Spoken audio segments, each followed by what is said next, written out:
Emotional triggers mast cell disease and your ERISA disability insurance claim. You may have purchased a disability insurance policy through your employer, or you may be covered through your employer's plan.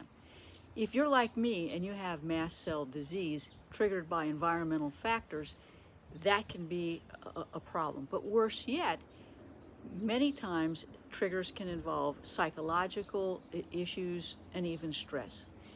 That's a more difficult trigger to deal with. Why?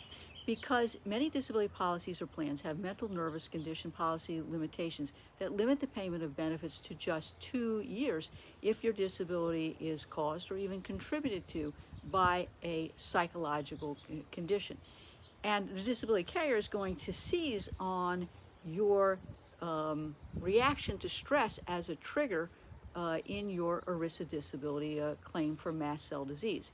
So you need to understand what's in your medical records before you stop work and apply for benefits.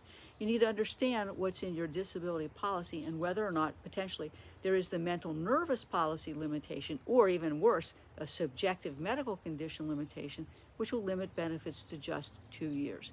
I think documentation is key, understanding your policy is key, and that you need to be making a strategic decision as to when you apply for benefits, how you apply for benefits, and how you submit a winning disability application.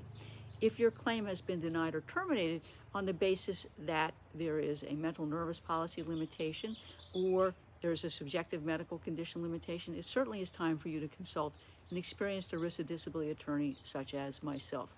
We can look at the medical records, we can look at the policy, and we can give you our opinion as to whether or not we have a viable basis for an appeal. I've been where you're at. I have environmentally triggered mast cell disease, so I get what's going on with your disease.